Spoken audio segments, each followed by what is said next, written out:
adjoining valley had to come down. Now they may travel and then go on. And there will be a lot of tunnels in these areas. It will facilitate mobilization for the troops, deployment of vectors. It will ensure the movement of people and goods, and it will be a great advantage when the tourism really commences in Arunachal. Okay. Let's go to some historical perspectives. What you see on the left side are remains of a fort which was made of bricks. Now, when I go back in medieval times, I would like to tell you two things. Firstly, Arunachal has somewhat a connect with Mahabharata. Very few people would figure this out. It was during this period that the princess of a town called Bhishmanagar in Arunachal, in the foothills, the princess was called Rukmini, and Lord Krishna married Rukmini in Arunachal.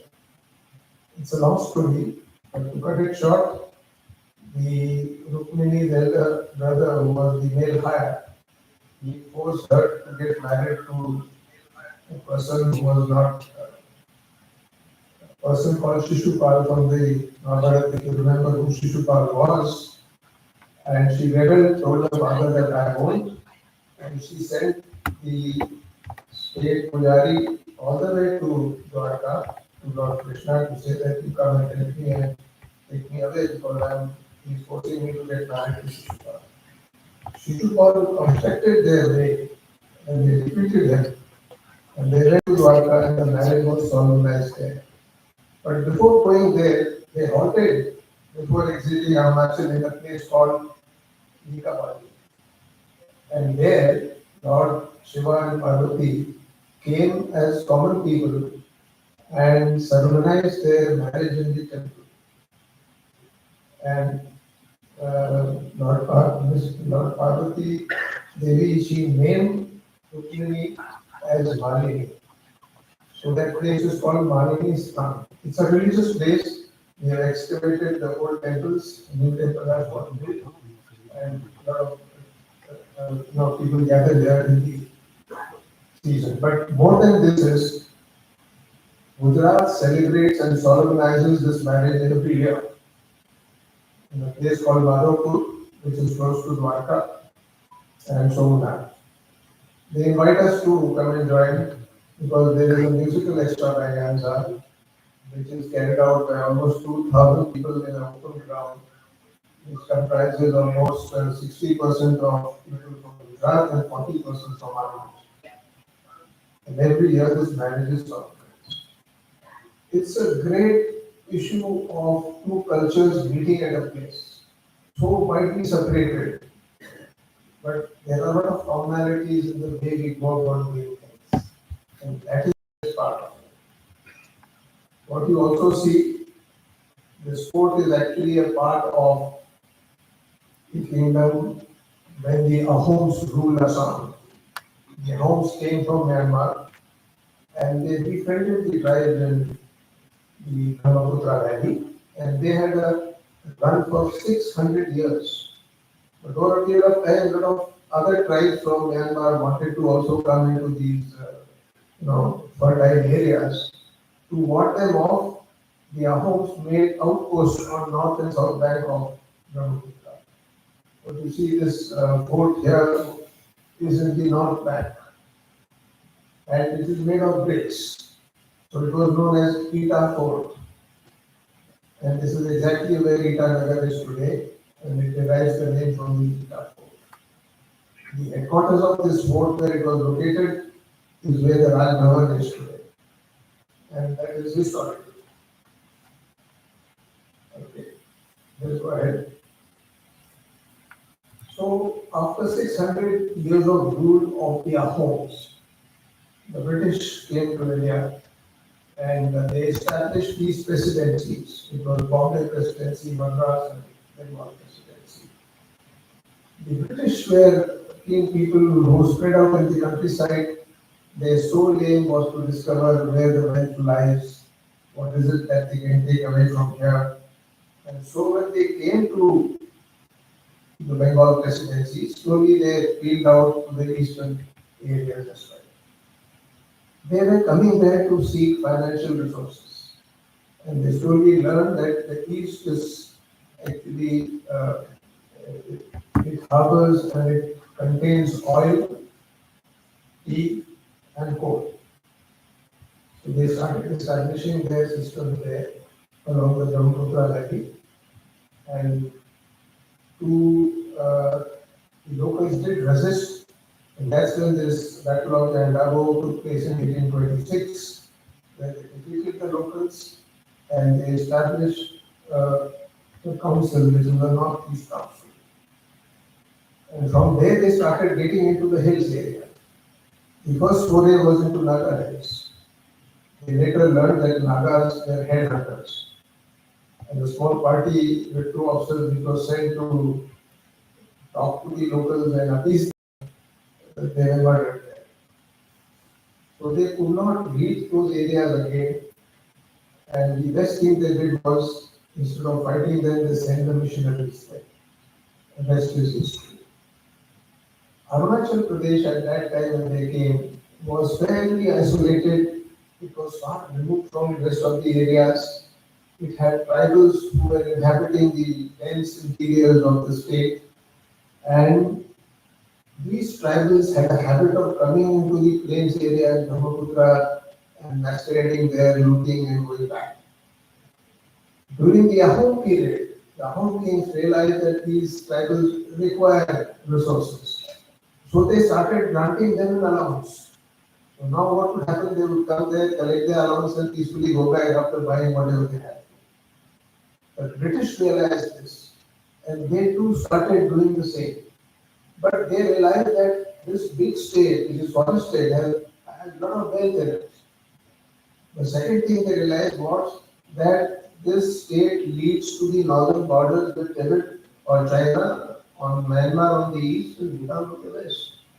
So they felt that this would be a very good buffer for us, keeping in mind the Tsarist Russia which was expanding, and also the dynasty of China, which was always in expansionist mode, and they were making forays into Tibet now and then. As a result, they started making slow incursions into these areas, but they were opposed by the locals and tribals. And they realized that we should protect these tribals. So they made, go to the next.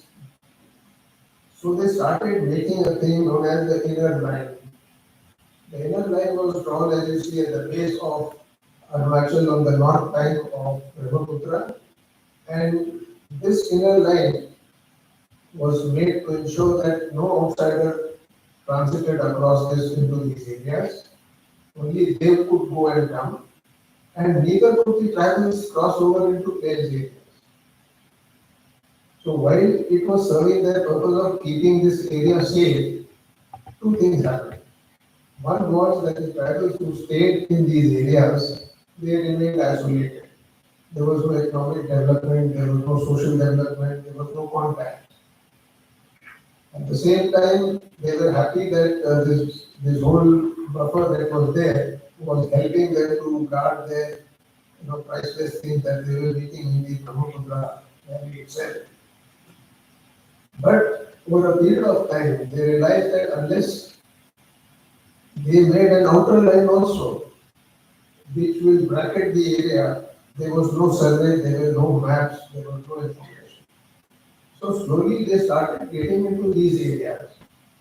Now there was a team of Lieutenant Holcomb and Major Lance. They wanted to survey the link between the Sangpur River, which flows on the borders on the Tibetan side, and the Brahmaputra, because they are aware that the same part of the river joins Brahmaputra. So they meandered into these areas in the Siang district, and it was the Adi tribes which stayed there, and the Adis murdered them. Now, this was a serious incident. which made the British figure out that this cannot be allowed. So the Britishers started making forays into the tribal areas, and to punish them, they burned their villages, they burned their crops. Now that was the way the British was treating this area, not so kindly, but they had a challenge to be able to reach to the LSE area. Later on it was called LSE, and determine the Indo-Tibetan boundaries for themselves.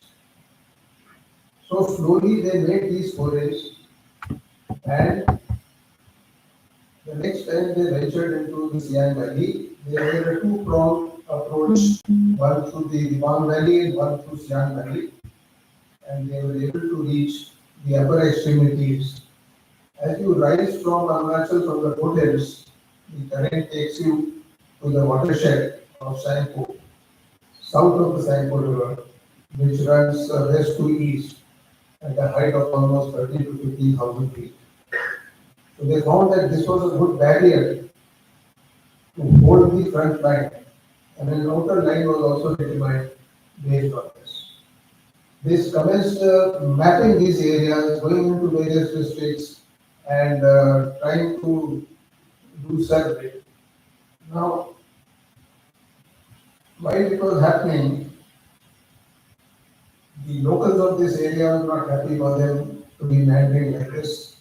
And again, it was the Adi tribes which took battles, and they contested these people and fought with them. Go to the next slide. Yeah. So the Anglo-Boer wars were fought in 1911. Now, Boer is not a tribe. Boer is a Arunachali word for a person who is indominating. So they were the people who Adis called themselves Boers. And these wars continued for 3 months till they were subdued. They did not allow them a free passage. And ultimately, peace was fought for, and they were able to get to the northern borders. And that is when they started surveying the areas in the west and east, and slowly learned about the various tribes and the districts that they were there. They wanted to administer this place efficiently. So they started preparing themselves to make the maps, survey the area, and make it into districts which would be administered initially by the political officers who remained there and reported to the nearest deputy commissioner. Later, when the whole thing changed, the same political officers reported directly to the government. So from here you go to the next slide. So this one was happening at the turn of the 20th century. To be able to administer these areas, the Britishers created or named this area as the Northeast Frontier Tract, NEFT. And this policy got operationalized around 2014 or so. It started in 2012-13 and fructified by the time 2014, and 2014 is also the year when the McMahon line was determined through a conference in Shimla. I'll come to that. This issue of determining this Northeast Frontier Tract, they converted this area into three distinct tracts. One was the Central and Eastern Tract, second was the Akinpur Tract, and third was the Western Tract. And what are present day districts, they fell into these three tracts. Now the need was efficient administration, security concerns of these areas, more frequent interaction with the tribals, and instilling a sense of discipline and a sense of governance amongst the local population. It was not easy. And this was the beginning of some form of administration that started in Arunachal way back in early 20th century. So let's come to the McMahon line. They were determined to formalize the boundary between British India and Tibet. Now, around these time, what was happening elsewhere with the Tibet, other than Arunachal, was a lot of trade routes were opened.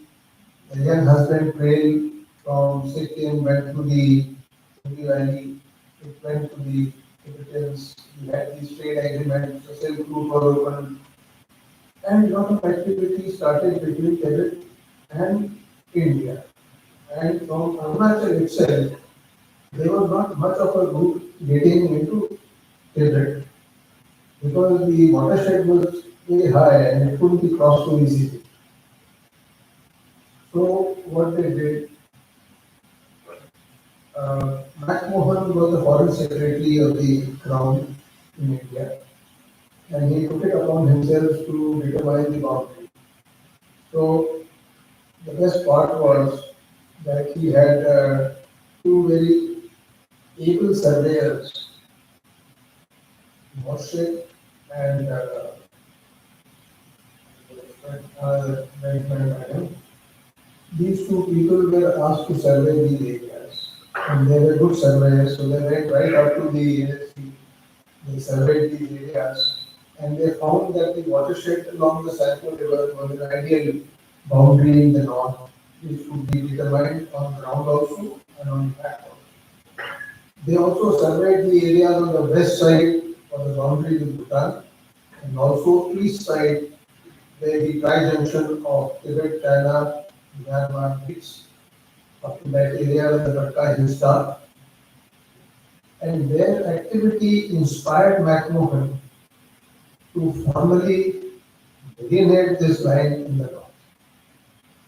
So the entire Simla conference, which I would say took place from 1913 to 1914. October of 13 to July of 14 was the period in which 8 long sessions were held with the representative of Tibet.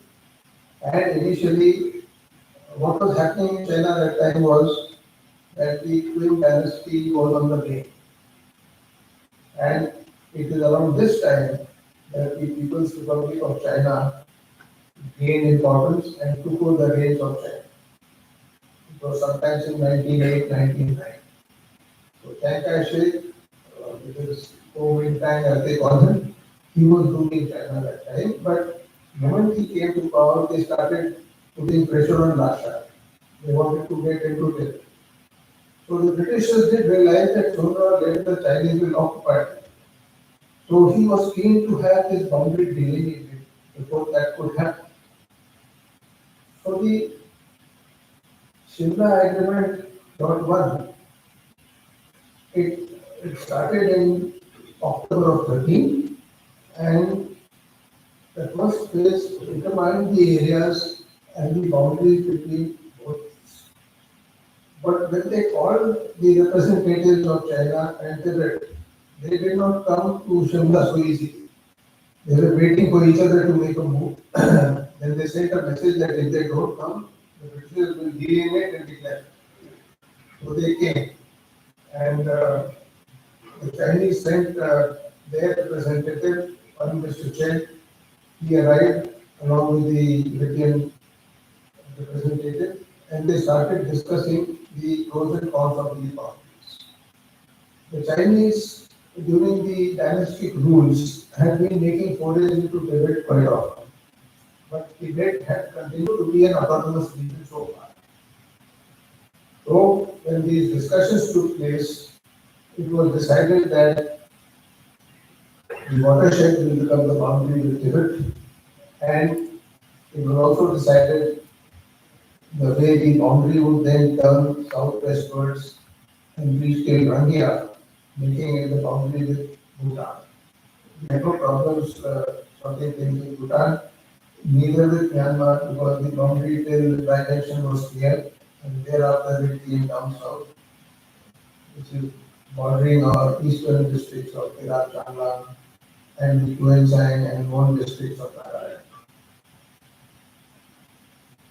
And the interesting part is that phase one of the Simla Conference was signed by the Chinese and the Tibetan representatives.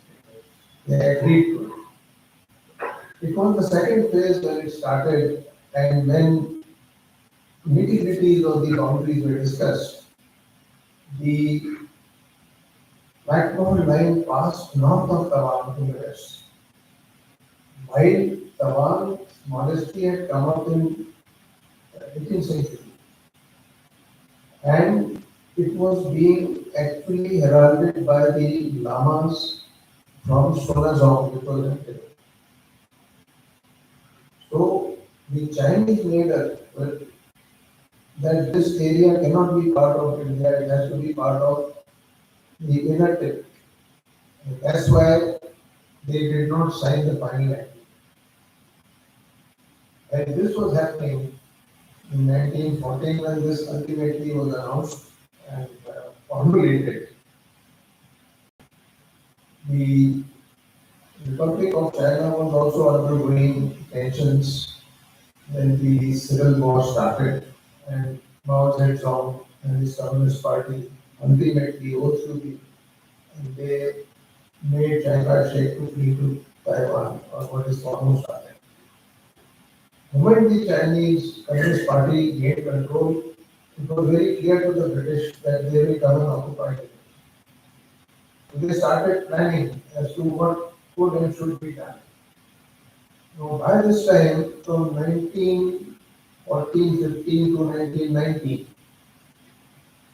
1919 the First World War started. So the British got involved, and they were more concerned of what is happening in Germany and Japan. The Japanese rode through Myanmar and occupied these areas. The British had tough time removing them from there. These battles were fought on the eastern borders of the northeast areas, in Manipur and in Nagaland. As a result, there was a lull in this area. And after 1919, things picked up again. But that is the time when the communist China came to power, and their forays into Tibet was causing a lot of problems. So there was a need for the British to ensure that this area gets consolidated. Anyway, the second war started in 40s, 45. By the time the second war finished, the Communist Party was in full control of China, and they were preparing to occupy Tibet. Ultimately, they occupied Tibet in 1950. We were independent in 1947. The Britishers left with what they had done, and it was a huge problem for the Indian establishment now to continue the integration of Arunachal Pradesh with India. So they started from where the British had left. But I suppose they picked up only those things which they wanted. So this notion of leaving that area barren so that no enemy can come, leaving that area underdeveloped so that it has no value, these were considerations the first Prime Minister was having when he was deciding the fate of the northern policy. Whether it was Ladakh or it was Arunachal. Rest is history. I won't go into the conversations that took place between Chowdhury and Nehru. The Panchasheel was brought in. On one hand, we were saying Hindi, bye bye. On the other hand, Chowdhury was writing letters to the Prime Minister to say that this boundary we do not recognize because it doesn't actually follow our understanding. And there was confusion. It was only too late in late 50s, 58, 59 that India started having a look at the border and trying to do a forward posture to be posted to these areas. But we were not fully prepared, and that's when the 62 operation happened. But before that, a very important incident took place. Sardar Patel, who was responsible for integrating the princely states into India after independence, uh, realized in 1950 that since the Chinese are occupying Tibet, the area which is most sensitive, which will be targeted, was Tawang. So he wanted Tawang to be secure. He called up the governor of Assam then, Mr. Dawlat Ram, and he told him, I want a good officer to be posted to the one with Assam rifle troops, who can hold that area and not allow the Chinese to enter these places. So, what you see in this picture, uh, yeah, this is Bob Kharting. I don't know if you have heard the name. Bob Kharting was a Nakul Naga from Manipur, from Ukhrul. Now, he was a very dynamic person, and during the Second War, he had recruited himself into the Victor Force, and he was conducting operations behind the enemy lines, getting intelligence on Japanese and so forth. And he did an excellent job, and the Britishers decorated him with uh, Order of Member of British Empire, MBE, and also decorated him with a military cross. So when an officer was required to move here, the best choice was Khade. By that time, he had also joined two Assam Rifles as a captain. And so he, along with 200 Assam Rifle people and porters, moved to Tawang. Now his movement to Tawang took some time, and he managed to reach that sometimes in I think 49, 50, around that time. Now he understood that the Lamas were holding fort in the monastery. They were being controlled by the Sonazong establishment. And he wanted to prevent the Chinese from coming. So what he did, he went and parked near the monastery and he carried out flag marches. And flag marches directly conveyed a message to the Lamas that it's time for you to go. Then he spoke to them and he suggested to them that look, the Chinese have occupied your state and there is a lot of they are actually dealing with them badly.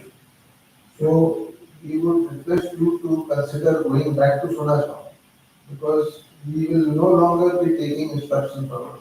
Otherwise, the whole area of Tawang, Dirang and neighboring Bhopal, which were there, they were paying taxes to Tawang, which was going to Sonasgaon particularly. So he managed to convince them. He, he instilled a sense of urgency and said that we will be happy if you take yourselves back from here and leave these managements to us.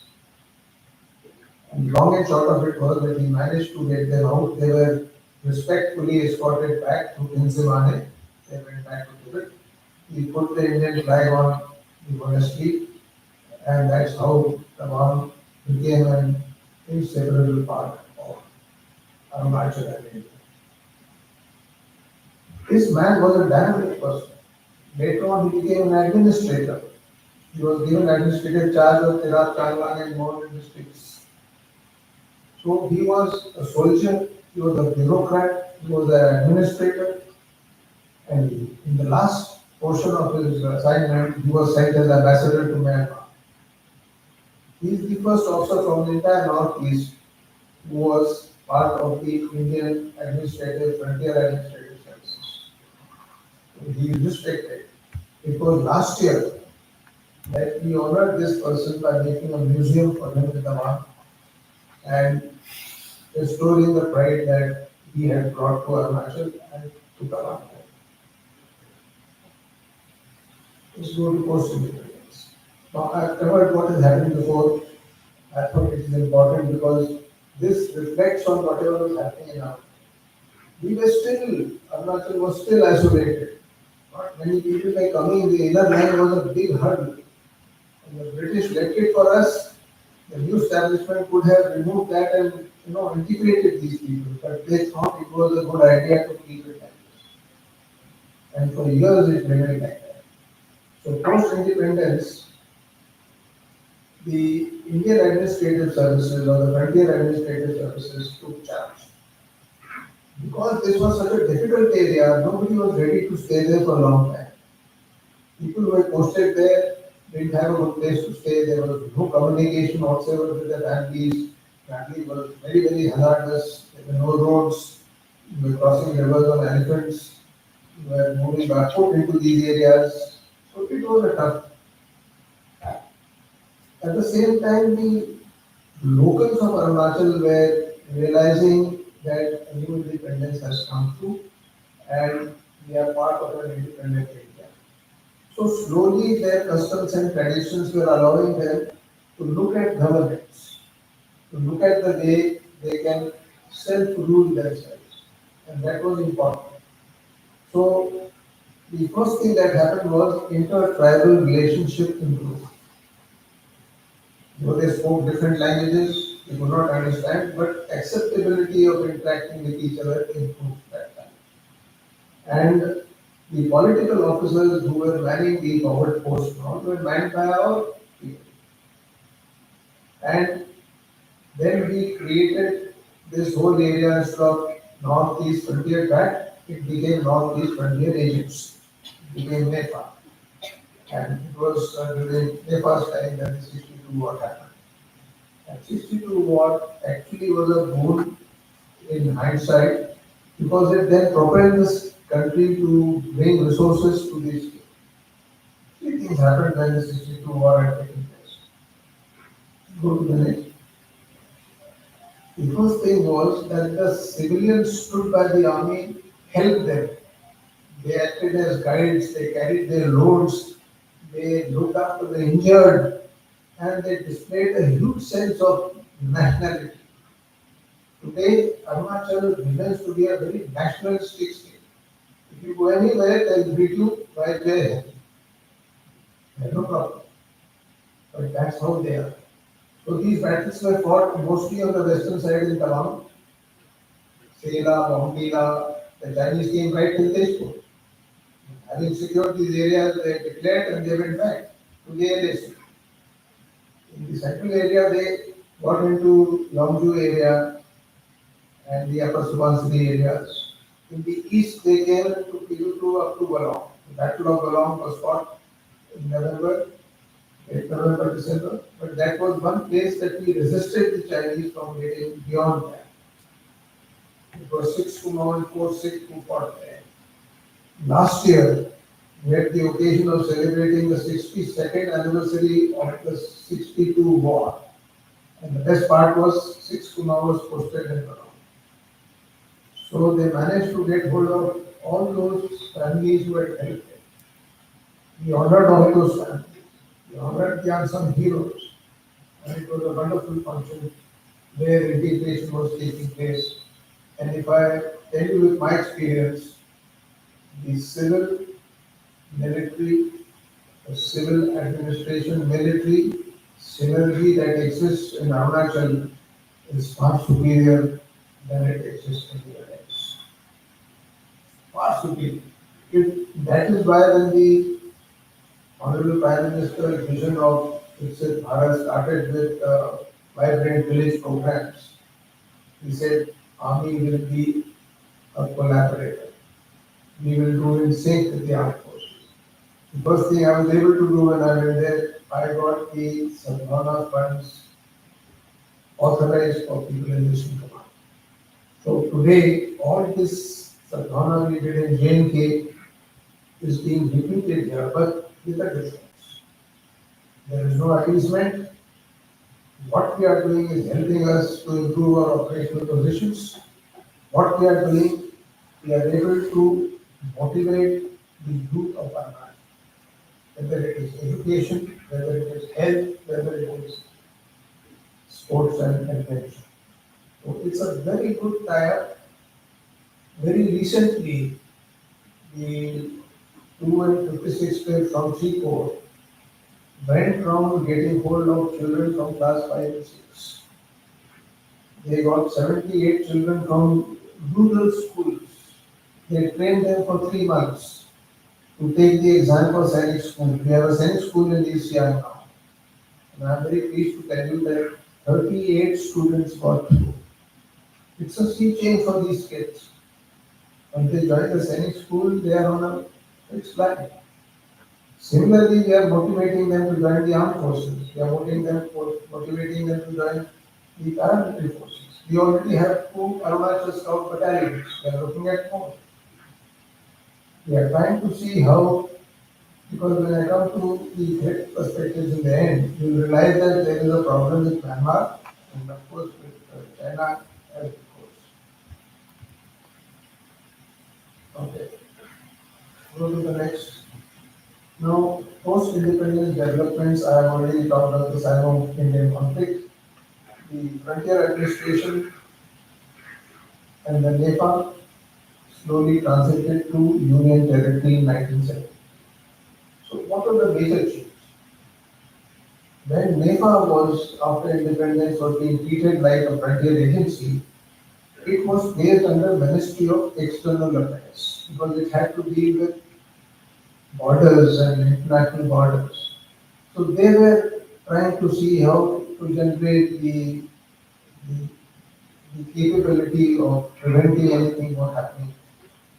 But soon as they got the Union Territory status in 72, they came under the purview of Ministry of Home. The council which was looking after Arunachal from Shillong now shifted to Arunachal itself. And the first Lieutenant Governor was Mr. K. A. Raja, who established the Raj Bhavan there. And he was the one who started dealing with the state in a proper manner. So good governance, good proper institutions, they all came up. At that time, the first elections which were held amongst themselves, there were 30 members of the assembly, only 30 members. So that time the number of districts were less. So it all started by giving them panchayat system. The Panchayati Raj was implemented in these days. And we took great care not to disturb the customs and traditions of the people in sync with what development was being carried out. This is a sentiment which is being adopted even now. Today, a lot of things have changed, but we are ensuring that their own customs traditions are not disturbed to the extent that they feel uncomfortable. But today, they are themselves adopting the change. And the policy which we have initiated for them is that you are not going to leapfrog, you will be pole vaulting. They have moved from 1G to 4G. There were sports people who were just running around and playing football in small games. Today, the people of Arunachal are winning international medals in judo, karate, taekwondo, wushu. They are going good in archery, weightlifting, football, you name it. There are 16 people from Arunachal who have climbed Everest. Of them, 5 are women. And the first woman to climb Everest was a mother of 2 when she first climbed in 2011. She climbed Everest in one season 2 times. She went up, came down. After 15 days, she went up again. It was a record. 2013, she climbed for the third time. And 2017, she came back to do a repeat of 2 climbs in one season. So she is the only woman who has climbed Everest for 5 times in India.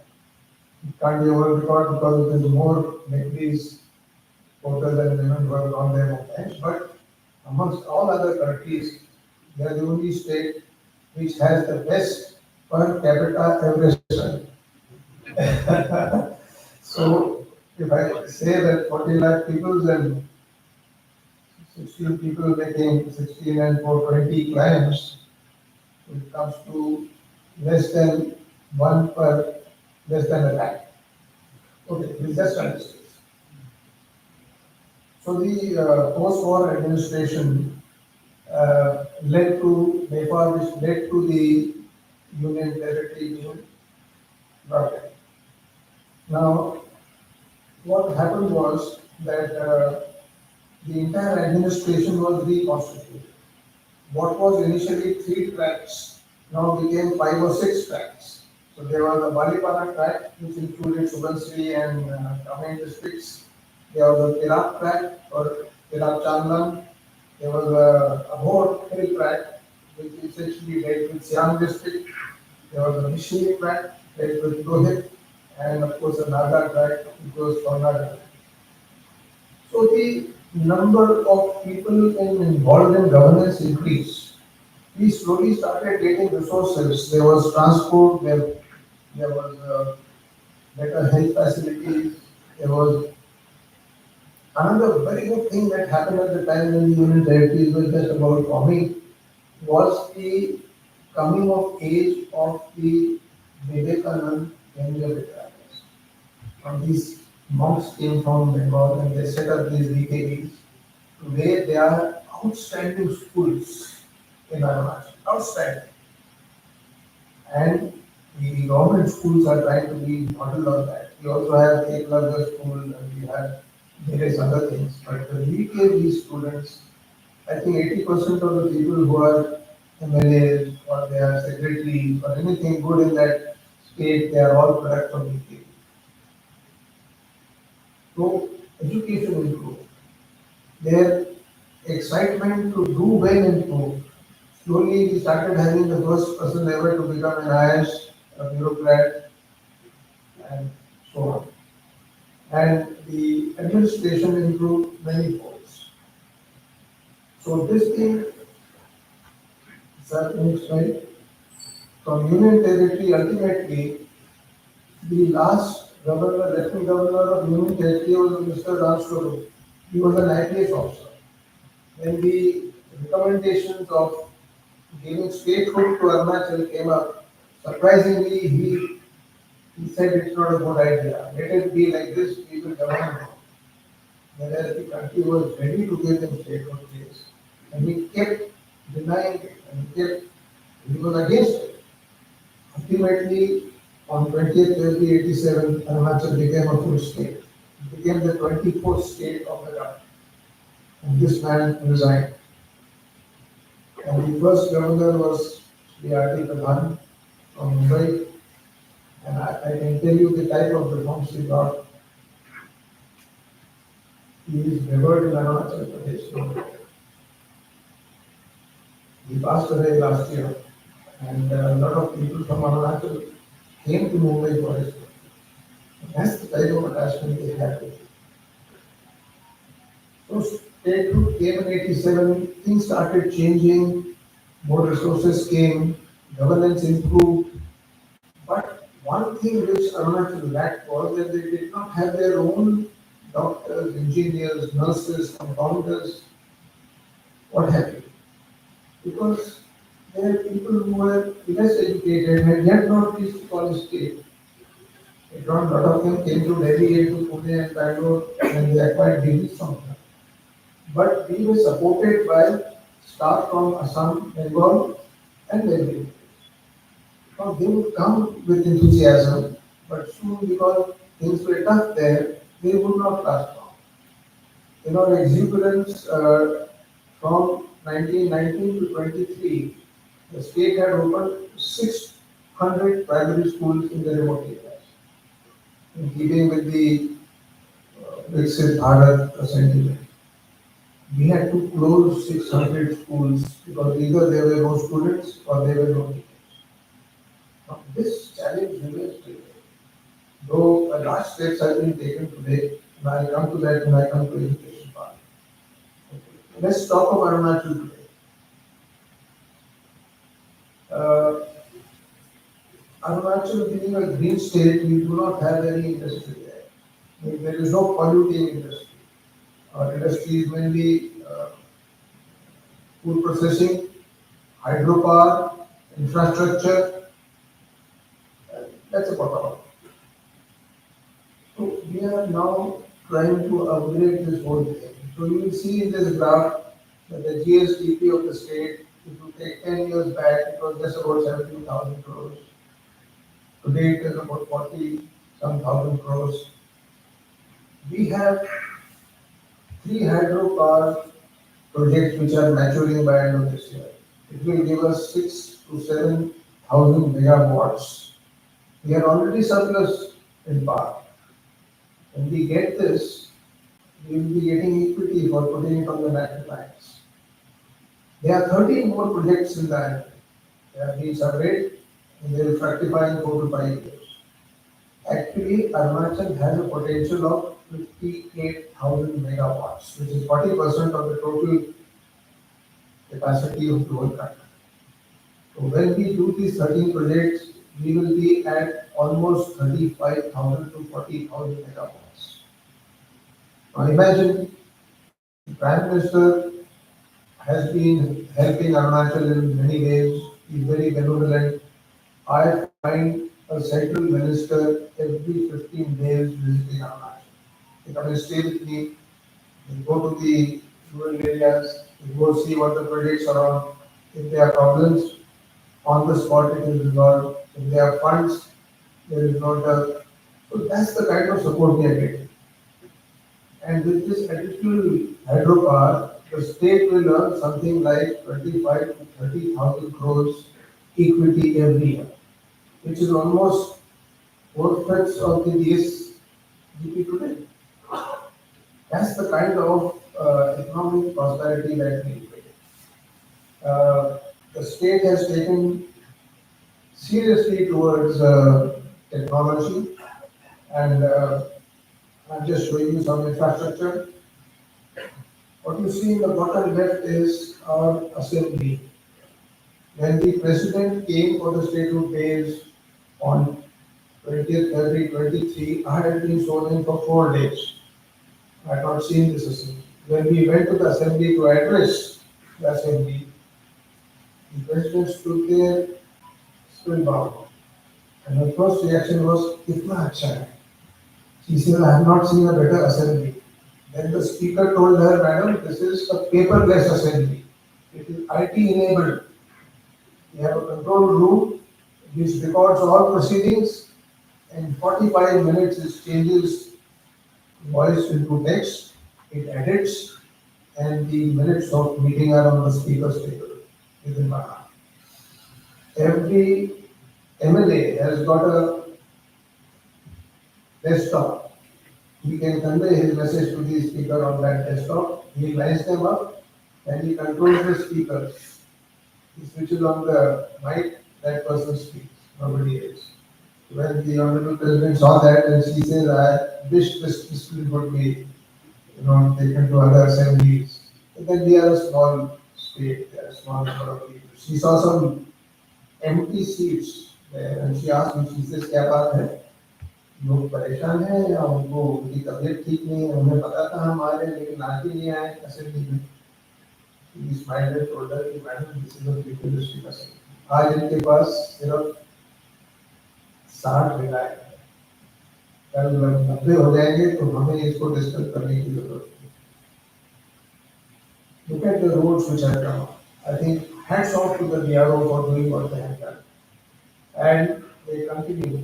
Arunachal is the only state which has got 4 BRO projects. Even Northern Command doesn't have more than 3. But that is the reason that we've been able to construct so much of infrastructure there. The train services have reached Itanagar. It is connected to direct train from Itanagar to Delhi. Our airport came up in 2022 November. This has been the biggest boon for Arunachal. Otherwise, traveling to and from Arunachal was a very painful experience. They had to somehow get to Guwahati and take flights. Today, we have one aircraft, one airline. We have one flight every day. It is soon going to be upgraded by 2 types of airlines flying every 2 or 3 flights. It has been highly contributed by people, and I think by end of the year we should get the second flight also. The Nichipu and Sela tunnels have come up. These are again marvels. The Sela tunnel was inaugurated by the Honorable Prime Minister last year. The weather was bad, he couldn't go there, but it was virtually done. But it has shortened the route to Tamang by at least 1.5 hours. And it's one of the longest tunnels in the country. So today, the prosperity levels have increased with these kinds of infrastructure.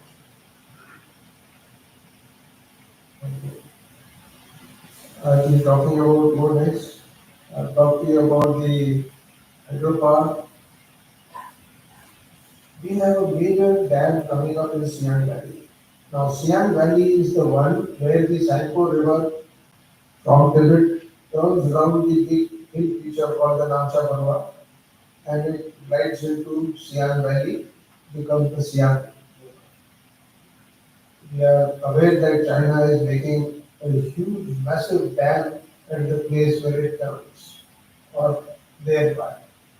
This dam is going to be a 6,000 megawatts dam. It will be a multiple dam. It will have a bonding of minimum 200 square kilometers. So, being worried about what it can do, the government has sanctioned a large project in Siam, equally large, if not this large, where we will have multiple dams on the Siam River, which will have, if not as much, but at least four-fifths of the bonding that it has. The reason is that if the dam is very dirty and leaves this water, we can hold that water in the dam for long. Unfortunately, this is stuck up with people being instigated. The Adi tribes who are in Siam, they are very vociferous. So they are saying it will be a disaster to make such a big dam. We are going to, especially from fire and so on. But we are trying to convince them that let the survey get done. And survey will include geological survey. And if we are convinced that this will sustain, then we will do it. Otherwise, we will find other ways. So this is in the making. Uh, Agro products. Arunachal has turned organic almost 5 years back. Today we are going next step. We are doing natural farming. Natural farming is to be done with cowbell, and it has so many, you know, methodologies of using that as a manure. The produce is less, but it is more. It's the better produce that you get. Raj Bhavan has become a center for propagating all these issues. So Raj Bhavan has turned natural farming. Raj Bhavan has its own dairy. We have our own poultry. We have our own apiary. We have fruit gardens, and we are trying new things. Last year I put up, we planted tulips in this area. I was told it doesn't grow. It grows. This year we plan to put saffron. Imagine if we succeed, we will give the Kashmir Valley a run for their money. What we are doing to contribute to the national economy is we have taken a project for oil palm. The country is deficient in palm oil. We import from Malaysia and Southeast Asia. We are going in for a plantation in 45,000 hectares in various districts. The machines for extracting are also coming in. And next year we will be fully done. Once we do this, we will be oil palm surplus. We will not have to import. We are doing plantation of rubber, 50,000 hectares. When we do that, we will be surplus for rubber and we can export rubber. Hydropower, I've already told with that much of hydropower, we will be exporting almost 30,000 megawatts of power from all this. Food processing is an industry that we are looking at. Arunachal is the only state, I think, inside Asia or Europe, which grows kiwis. Remember kiwis from New Zealand? If you go to a market and get a packet of 6 kiwis, it's cost about 600-700 rupees. We produce 8,000 metric tons of kiwis. So we are looking for markets. Last year I had sent crates of kiwis to all ministers, all states, and to all embassies. We got the first crate. We're going to export kiwis to Dubai, India's market. We hope to do better than this. Similarly, we have these, you see these yellow things here, these are the mandarin oranges. They are not as big as what we make in Nagpur, but they are very sweet. 10,000 metric tons of mandarin oranges. We don't have transportation, we don't have warehouses, we don't have cold storages. That is the focus today. To do that and then be able to export it outside. We have got 600 varieties of orchids, 50, 60 varieties which are found nowhere. So the Raj Bhavan has two big greenhouses where we keep at least 200 varieties. We have grafted the orchids on the big trees and it grows there. So we are going commercial for orchids also. It's a very beautiful compilation of orchids has been done by one doctor, Arunachal. She is local, she is a botanist. And it is very promising the way we can go about it. Go next. Education. As I said, the VKB schools are ideal schools for how education should be done. So as a rector and chancellor of all universities and colleges, I have spent a lot of time going down there. And we have set two very simple parameters. I have told the colleges and the schools that our aim should be to make good citizens of the students that study in our school. And what is the parameter of a good citizen? I am announcing that to say Shikshit, Anushasik, prayer. You should be educated, you should be disciplined, you should be motivated. If you can instill three virtues amongst these people, they will not only be good citizens, they will be good leaders too. It is having an impact. The type of enthusiasm that the school children have is phenomenal. And the girls are in the forefront everywhere. Whether it is NCC, it is Scouts and Guides, it is self-help, they are absolutely wonderful. We have marched on to smart classes also in some districts. We have advanced learning centers which affords two teachers to teach children from class 5 to class 10. These are all technology-based systems and they help them to do their homeworks, they help them to understand subjects better. So these are proliferating slowly. Third thing is the new education policy has been initiated in 2020. It involves education and skilling both. So the universities are geared up now to not only educate for a degree, but also skill them for certain areas where they can get jobs. There is a huge traction for MSMEs. In last 2 to 3 years, we have had almost 1,500 to 2,000 MSMEs which have come.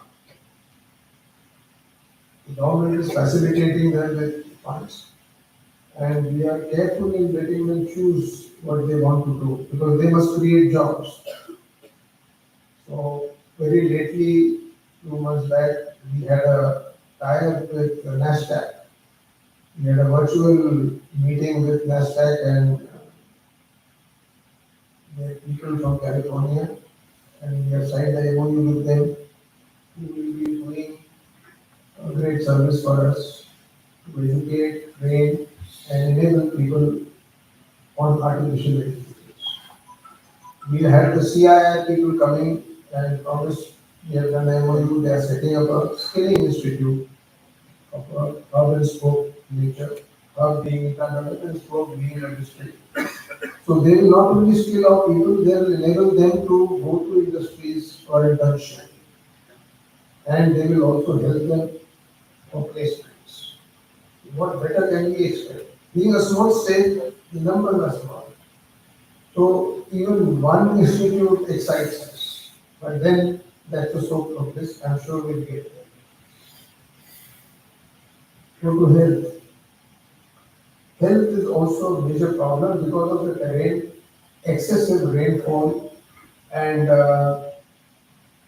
frequent landslides. So the areas remain dirty.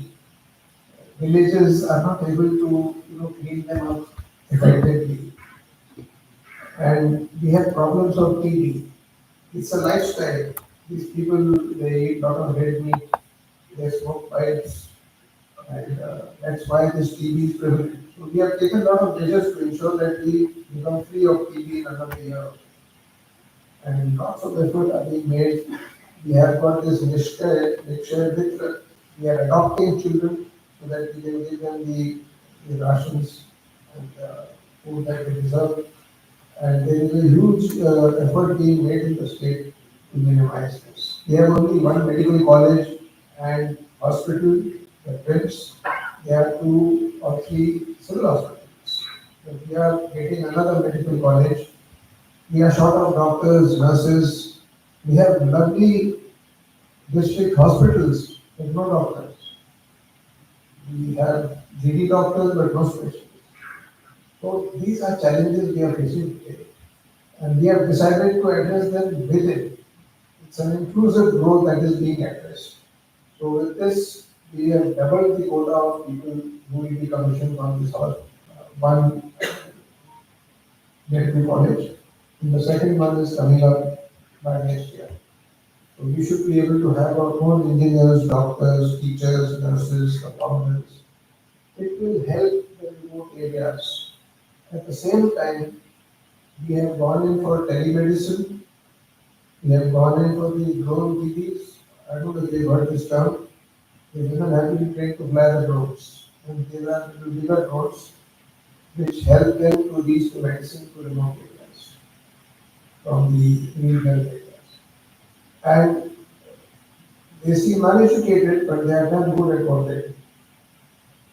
So this has caught on in a big way. We have also lashed with IIT Guwahati. Uh, they sorry, IIM Guwahati. So I met the director and he said, why don't we engage you also in the training that we are imparting? So virtually now, all the training that they impart to the specialists will be available to us to be seen virtually and benefit from them. We can even send some of our doctors there for specialization. The ability to conduct specific operations has also been increased. We have just had the first ever liver transplant in this. It's an encouraging sign because it's a very, very costly thing and the poor people cannot afford it. But we are trying to see how systems can be organized where this can be done within the state itself. One is technology, as I told you, in a big way we are looking at technology. Large government is paperless, we are on e-filing. The whole state government, all departments are on e-filing. We have a central application called the Gati Shakti on which data are sent to various ministries. And each department is now adopting technology in a big way. To add to this, whenever I have gone to the districts and interacted with people, I found that they are dealing with 20, 30 yojanas. Now, whenever I ask a question, they start opening a register. I have now said that we need to automate your records. So we are into an automation drive, and I think in another 6 to 8 months, once we automate our data at district and circle levels, the entire state will be on automation. It will be a huge profit for them. Uh, Not only the assembly that I told you technologically is very enabled, but all the new institutions which are coming up, whether they are universities or they are colleges or they are uh, educational institutions, there is a huge emphasis on technology. I have suggested a few applications to the state to enable them to monitor and analyze aspects. There is one app called the anti-drug app. There is one app which is for vibrant village. There is a third app for disaster management. There is a fourth app which is terrain related. Now this app, these are geospatial technologies which are working on satellite images.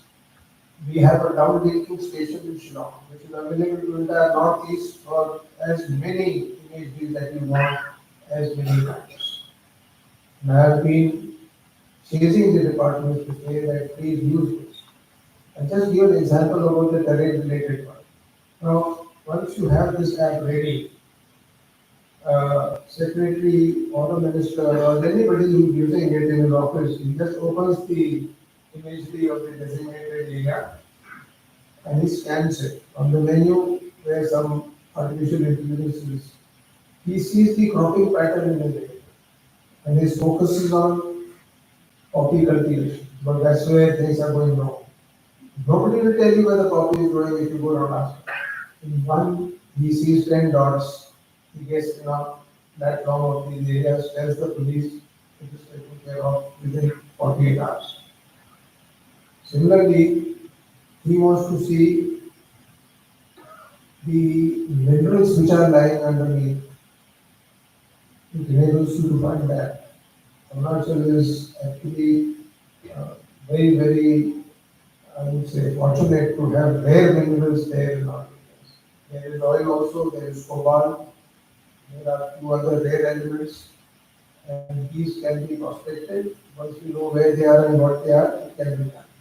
We only add to our revenues.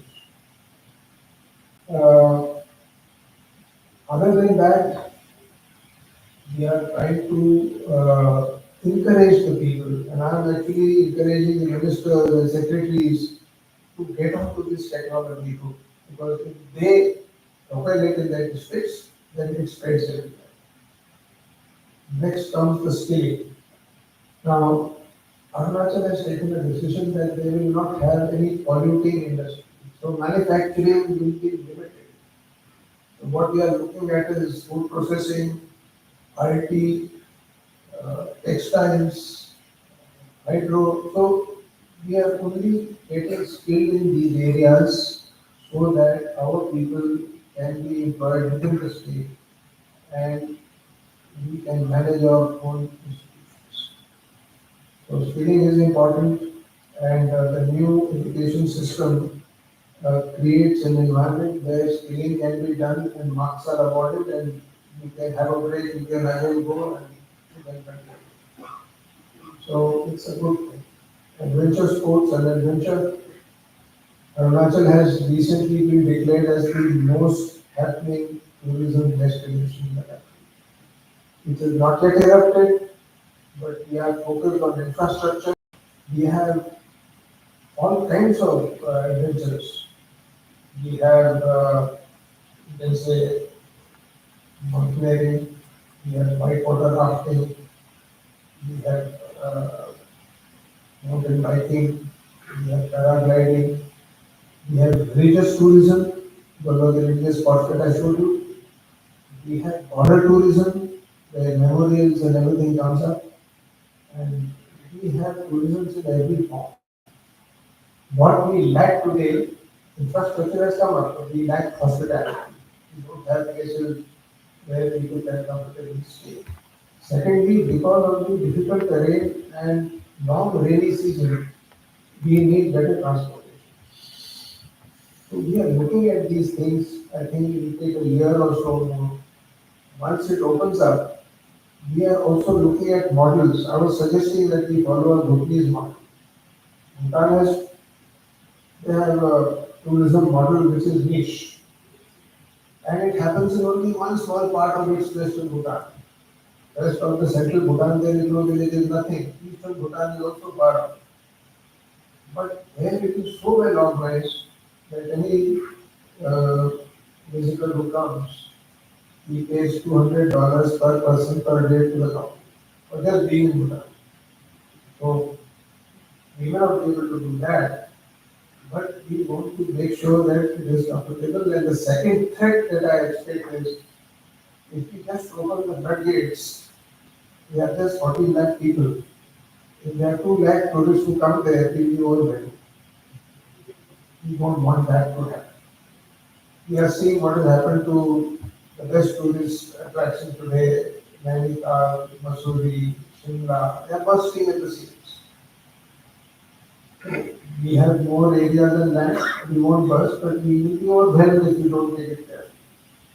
Uh, the people have come to me often and they have cried to me, he says, sir, China wala hamara naam nahi kar deta hai. So they are very sentimental about this. So I was talking to the Vidhayaks and they said, sir, आप कोई solution बताओ, आप इधर आया करके, तो हम क्या करें? मैंने कहा, आप बताइए आपको क्या करना है? मैंने बोला कि इसका नाम बंदी करने से आपको क्या तकलीफ है? ये सब अच्छा नहीं लगता है, रात को सपना आता है, ऐसे सपने में क्या देखता है? वो इधर उधर क्या नाम रखता है। अच्छा मेरे को एक नाम बता दो उन्होंने जो रखा है चाइनीज में, नोबडी रिमेम्बर्स। बेटा वो चाइनीज नाम आपको याद भी नहीं है। अच्छा साहब हम भी उनका नाम बदली करते हैं। ठीक है निकालो नोटबुक पेंसिल, 5 शहरों के नाम लिखो चाइना में जिसको बदली करना है। Even Beijing they don't know. So I said you are very happy not knowing all this. तो आप इसकी चिंता क्यों कर रहे हो? But I made a suggestion to the government. I said there is a method of showing people that we are part of this country. And I am surprised that in so many years, why Arunachal has not come on the Indian stamp.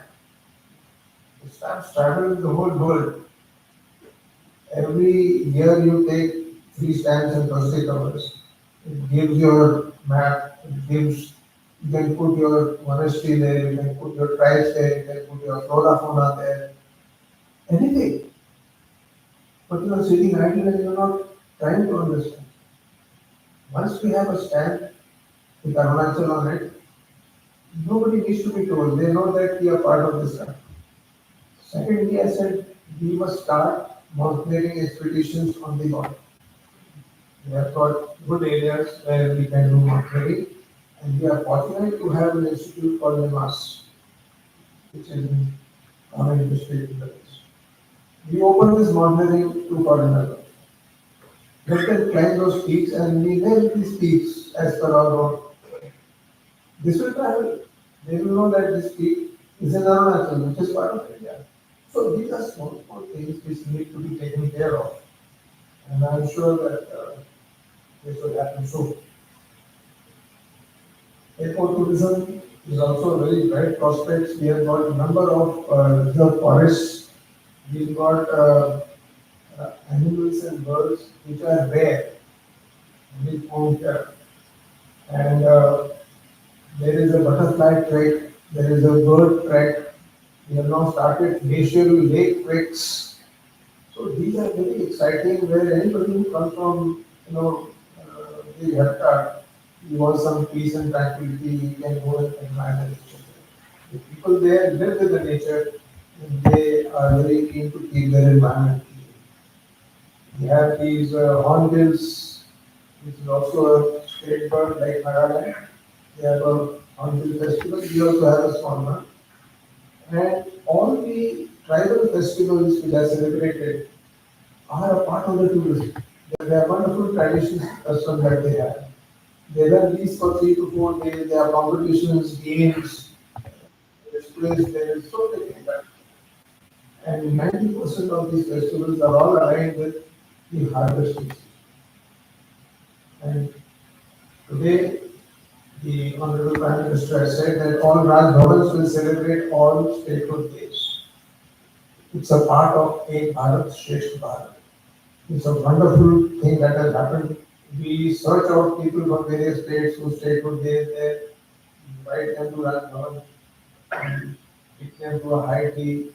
We speak about that state and we bring similarities between that state and this state, and we thank them for being in our state and contributing. So they put up some cultural program. Now, not all states can put it up.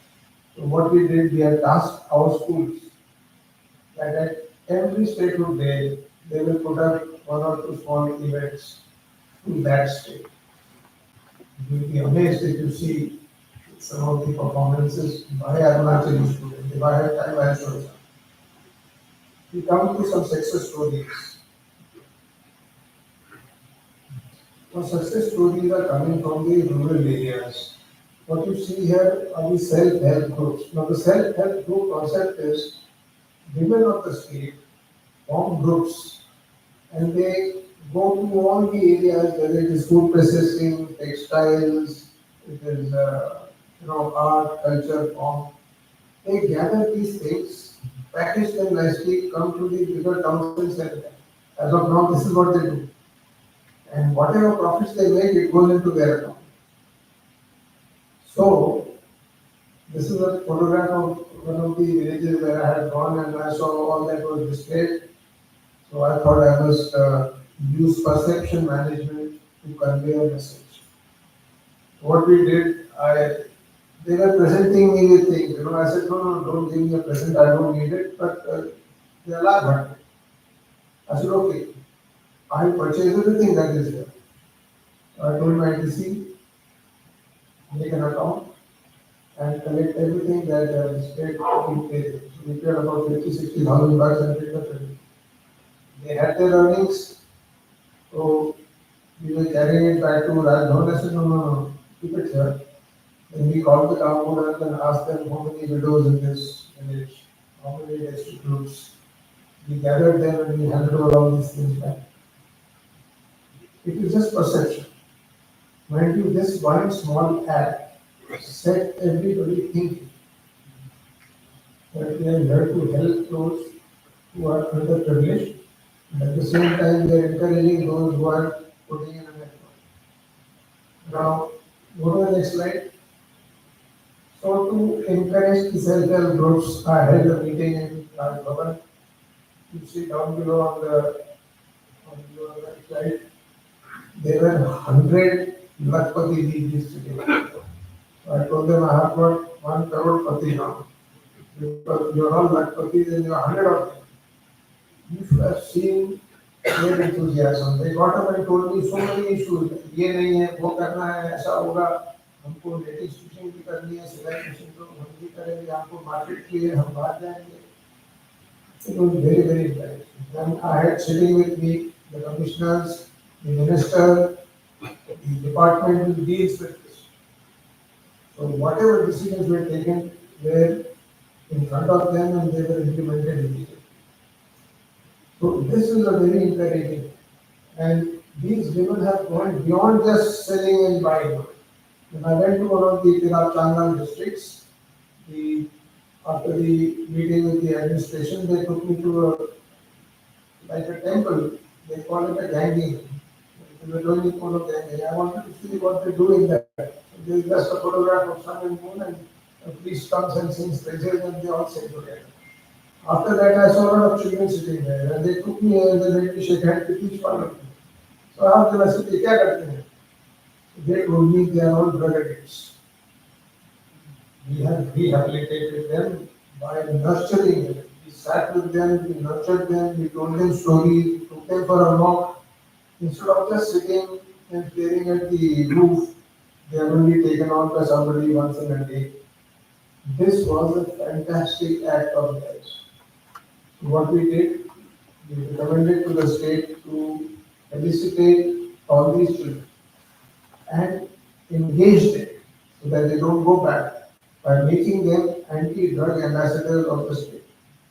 Now they were tasked to go to rehabilitation centers and do what the ladies had done to them, to sit with these people, make them understand, and who better than them would understand what they go through. So it's a chain reaction now. And that is how the state progresses. Okay. Last of all, there is, go to the next. There are a lot of special schools required there because they are destitutes, orphans, hearing impaired, visually impaired. So we have gone into an overdrive to identify these. So far, they are not getting any state assistance. They were being run by NGOs or by self-help. So the first thing we did was all cultural activities in Raj Bhavan. We invite a lot of children to witness them. And children from special schools are my special guests. They sit right in front, they make a lot of noise, they are what they are, but we treat them as special guests. And they get an identity, they get people see them, talk to them, it feels very nice. So the impact is today that state is now opening 5 special schools at the state expense. And it will address so many of them, which is a good thing. Hence, what you see down below is I have celebrated my birthday with the school children last few years. I think it can't be a better joy than this to be with these children. Okay, let me come to security. I've taken a lot of time.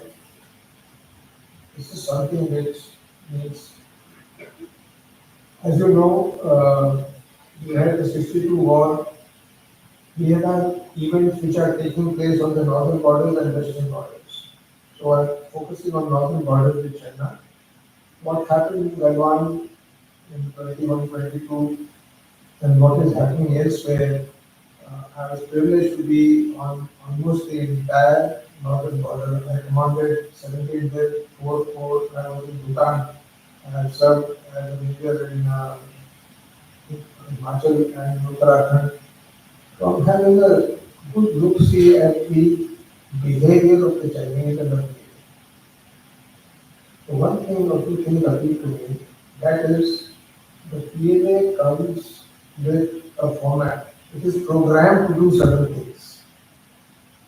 And all you have to do is disturb that little program. They have found ways and means to do it. Now that is just a perception. Of late, there has been a lot of activity opposite CA44, that is opposite Arunachal. Chinese who used to be related far in the depth and really patrolling these areas have now moved closer to the edge. They are building their troops in that area. They are bringing their weapon systems closer because they apprehend that when things happen, they won't have enough time to build up and then do something. So there is a need, there is an imperative need for good surveillance and good capability. So there are a lot of measures that we are taking to ensure surveillance in there. Using the satellite imageries is one, uh, with the new generation technology and weapon system, I think when people tell now every soldier is authorized at road. You can, when you go for marriages, you see a child, the soldiers are take photograph. You can do that when they are on patrols, when they are observing. That is very important. So the ability to scan an area of almost 10 kilometers from the border has increased. But that is just a precautionary measure. The new generation weapon systems that are coming are definitely a boon. They are better range, more lethality, and better technology, better accuracy. So that gives us a little advantage vis-a-vis our friends there. Not that they don't have it, but our things have been improved over the period of time. When I was commanding 4 Corps, I had the entire Arunachal and entire Assam under me with just 4 Corps and 3 divisions. Today, there are 2 corps where there are 6 divisions and Assam has come down. So most of the troops are available for us at the borders. What the troops are doing today is we are practicing intensely into deployments, into close water battle fights, using all kinds of formats. Before Sindoor, if you saw the excitement that was there in all border areas, even in the northeast, we conducted Prachanda Bahar exercise. It was an army air exercise. It was at a very high level. So it was just a projection for them to see that we are prepared for eventualities. So preparation is one thing, but in the long run, today what we need is a greater capability of the gray zone warfare, which is cyber, which is info war, which is autonomous weapons, which is the ability to use other means than kinetic to disturb or to disrupt the enemy's methodology, disrupt his communication, disrupt his ability to acquire targets and so on. There is a great enthusiasm today amongst the troops who are deployed on the borders. They are also trying to achieve self-sufficiency in knowledge. In fact, the base workshops that the board has is not just there for repairing AMD vehicles and equipment, it is beyond that. we had manufactured as a student. So the point I'm making is that Chinese have always been very tricky. They are litigious. They don't really what they want to do, but they want to spring a surprise on you every time. The second thing is large borders, inability to dominate every area, and their ability now to spring a surprise even every now and then. So there is a need to have a leverage. And that leverage comes from our ability to do a quid pro quo. We have tried this in Ladakh, what was mentioned by Ethan. That is the only way you can create a leverage to settle the account. Otherwise, they come and because they can sit there and we keep talking and we keep talking. After about 10 days, the enemy is talking to them. And this goes on for weeks, months. We did try this whole issue by quietly going into the Chinese areas, far away from where they had included, not letting them see us for 48 hours. When they saw that and we needle the Chinese leader, who then, they have a false sense of security, a false sense of superiority. Sorry. So they also want to tell you that we are teaching you a lesson because you do this, you do that. वो खुद करते हैं हमको बोलते हैं. When we had recorded all this, and he found us in his factory, he brought us digital photographs which he showed us later on. And we came here on 30th, in this photograph was 70. So who is teaching whom are you seeing? And believe you me, means whatever I had done was not taken very kindly at the top. They were asking my explanation, who are you to go to that area, why did you go? The NSA told me that you are non-members, अपने आप ही काम करते हो, now it is your problem. So I took an appointment with him and I made him understand things. And I told him, I said, sitting here in your office, you are not visualizing what it means to defend a line which does not exist. And it is not a small line from A to B. It is 1,000 kilometers long. I see which run from there. I said, imagine a Jawan standing there.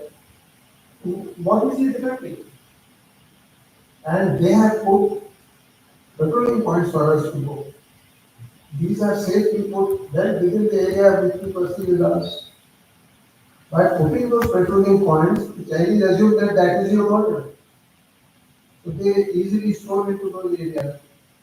Why should we be restricted? Okay, I understand we can't have a free for all, but there are better ways. Today we have improved our communication, we have improved our traction, we can move into those areas faster, and this is what we are doing eastward. If you remember the incident which took place in 22, when the Chinese came to Yangtze, they came with one full battalion.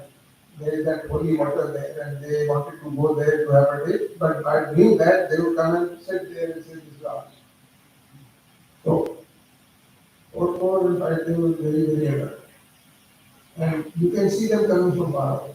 So quickly, 2 units were summoned from the formation. They lay hidden there.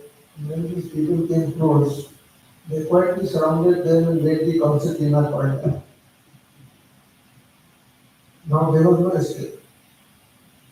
They kept shouting. Then these people did the famous Kambal parade that you know, and they were beaten round and back and side back. Now you tell me, should I ask the explanation of that commander who has done this? I'm not listening.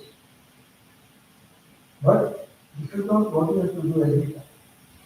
You have to change that with them. You have to show them that you are equally superior and we are equally cunning. I want to tell you this little joke. This incident which happened in that summer, I was about to retire. It happened in April, June I was retired. And when MA was doing all this, I went to NSA.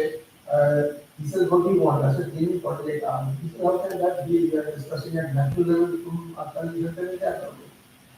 said, वैसे भी आपकी meeting एक हफ्ते बाद है, तो मैं तो सिर्फ पत्रिका और मांगा नहीं तुम क्या करो सर हम रिजॉल्व कर रहे हैं he did deal.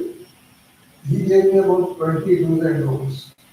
The last don't was that if you succeed, you will not take the credit. I agreed to that also. You will be amazed to know it didn't take 48 hours. They resolved it in 24 hours. Chinese bundle up their things, put it in the vehicles and bring back. All I told the port commander was put a strong shadow patrol to see they go back to where they came from. They are sitting 15 kilometers inside. If you just let them go, they go 5 kilometers and sit there. And you will think that they have gone and you will pull back.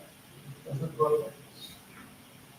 We made a white paper on what we had done. We requested the EMO and circulated to Eastern Command also. First having circulated what happened in 1920-21. I wish they had seen this. And this came in large strengths, 22 by 6 areas, and we had problems there. So I have been touring the force also, because I have been there before, so it's a very good connect with both the formations. We have been discussing these. We have organized security seminars in the school, one in a formation, one in a university. I have brought the ministers there, we have brought the people from the state there to listen and to contribute. Our biggest challenge is that our civilian dwellings are 20, 30, 40 kilometers away. So I have been trying to address this issue. And I have suggested that whenever the patrols go to the border areas, we generally don't let any civilian come with us. I said, no, take some able-bodied people and keep them there where you are or whatever time you stay. But what you do there is you choose areas where they can do some farming or they can graze their animals. You will then compel them to establish a temporary camp. And every year that they go, slowly that camp will mushroom into a small village. It's a farmer, but what else can we? We need people in that area who can be eyes and ears for us. It's too long. Second point is our ability with long-range vectors and technology to strike precise fields have been exhibited during civil. That has given us a lot of confidence that we can strike at will provided we have these systems. So, lot of upgradation is being done in the Eastern Theatre, and I'm sure that they are better prepared than what we did before. The first point is that the Chinese, their own capability in railroad is highly enhanced. If they want today, they can disrupt our systems. Their cyber capability is enormous. I think they have tried on doing this in Mumbai, sometimes in some areas also. So that's a big lesson we cannot, close our eyes on. We have to find an antidote to that. And we have to find a counter capability to deal with it. Our ability to dissuade exists, but our ability to better, like what we have vis-a-vis Pakistan, we need to develop it on the logistic wise, we have improved tremendously. And we are now saying we have had a MOU with the ITBP for their dry rations. They are getting it in situ by the farmers there. Because we have so much of food grains there, millets and rice and whatever. So they are happy to get the remunerations on the spot. The troops are happy to get good quality of food. We are seeing if we can put a lot of greenhouses of vegetables and fruits, even that can be possible as I would say. Whatever development is coming to the vibrant village on the borders, if they are getting electricity, the neighboring post also gets electricity. If they are getting water storage, we are also getting this. And vice versa is also true. communications have improved manifold. So today this collaboration is helping us to be active on the borders, to be more vigilant, to be more cautious. Uh, Dealing with China always you have to look for new things and think out of the box. So there is a capability, we have the wherewithal, and I am sure that for a period of time, as we are learning new things, we will be able to even consolidate and improve our capabilities on the product. Myanmar is another very subject. Now Myanmar, ever since the military junta took over, and they removed Aung San Suu Kyi and the government, they have only been playing to the tunes of the Chinese who rotate.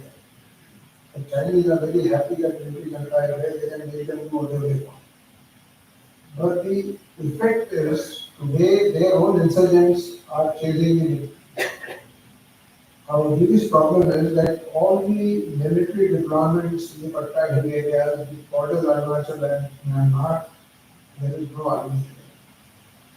All these camps which are there, which were traditionally there when our insurgents like Ulfa, Bodo, NSC, PLA, all these people used to go to these camps. The Chinese would provide them ammunition, training, radicalized, and now it is their insurgents who are there. Eastern Command used to make a foray across once in a year.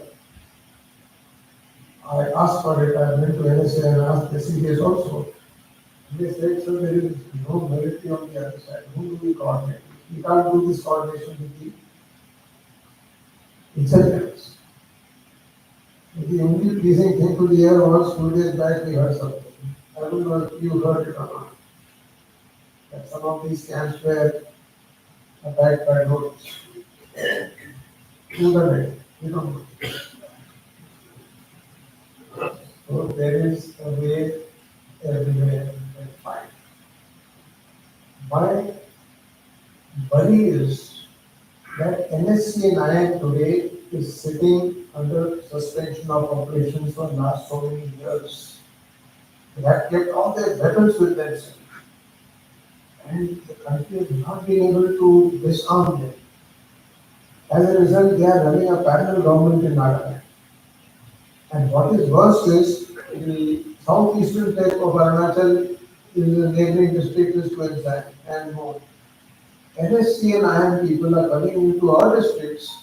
They are extorting, kidnapping, and they are interfering with the laying of the border fence which is supposed to be laid. Manipur is opposing it, Nagaland is opposing it, Mizoram is opposing it. We are not opposing it. We want that. But these people, NSC and IM, come from that side and they instigate our population, don't let them do the online game. We are finding a way to do it, but we have to rein in these enemies. I think some tough measures are required. They were required in Manipur also. Things are slowly returned into some kind of normalcy. They are not fully satisfied. But we cannot allow the northeastern state to slip into this mode. And I'm suggesting to we have a Northeast Council. We have a donor ministry, Department of Northeast. It was created during Atal Bihari Vajpayee's time. It is actually activated today. Twice a year we meet. It is chaired by the Home Minister. All governors, chief ministers of states attend, and we share our problems and we find our solutions. So one of the suggestions I made was that we should have a Northeast Council, Security Council. Allow the Northeast to brief you on the security challenges that we have in the Northeast. Sitting in Delhi, you can formulate them. I will send you a report. But it is the people on the ground there who understand that better than anyone else. So hopefully these little changes, if they take place, we will be able to suggest better methods to deal with the incident. NSC and Khaplang group is operated from Myanmar through the Hemis Naga, I've been in Nagaland in 74, 75. We dealt with the Naga insurgents then. That time they were called the Naga Federal Government. We captured more than 200 of these people, and it ended up in having a Naga peace accord. So if we plan something, we can do it. So the problem on Myanmar border is different type, but since it is not causing irritation at the top, if you haven't addressed it in a meaningful way, I feel there is a need to look at it in a more deliberate way. I'll stop here. I think I have most of my time, but the story of Arunachal can't be told in few words. So what is happening there today and what is destined to happen there. Thank you very much.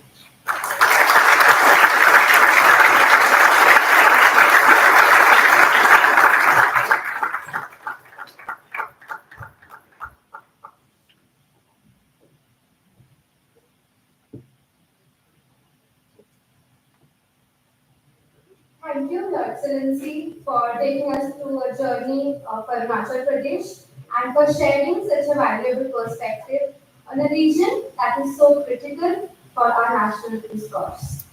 Now, I would like to hand over to our director for the question and answer session. Meaning, I think most of the time that quite a lot. Somebody wants to ask a very pressing question, that my question is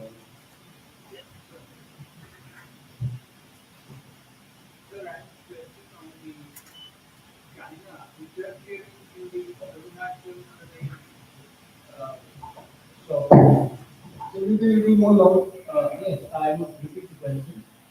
China is interfering into Arunachal Pradesh and claiming it as their territory. So, is it true? And how can we keep with it?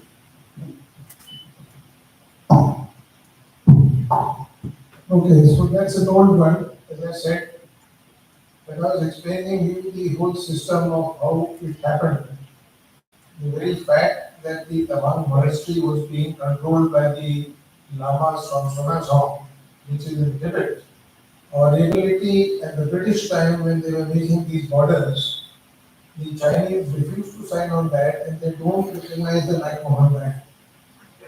That has given them a leverage to keep saying that entire Arunachal belongs to us because they had a theory that the Tibet is like a palm with four fingers. And these fingers are Arunachal, Sikkim, Bhutan, Nepal. That's all rubbish. We don't agree to it. Unfortunately, at the beginning of independence, we were slightly short of taking care of these issues. I must say the British did what they could best do. If they had not started administrative actions and determination of the boundary, imagine what would have happened. So today we have to consolidate what we have. Second thing I'm recommending, even while in service, I made this strong recommendation to the MOD. We need to renegotiate our treaties and protocols with China. There has to be an environment which has to be created.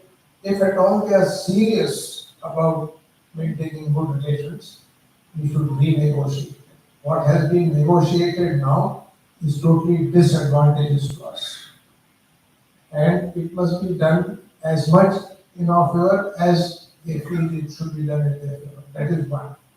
Secondly, by claiming Arunachal, they don't get anything. It is either a cartographic aberration or it is just for the international community to understand.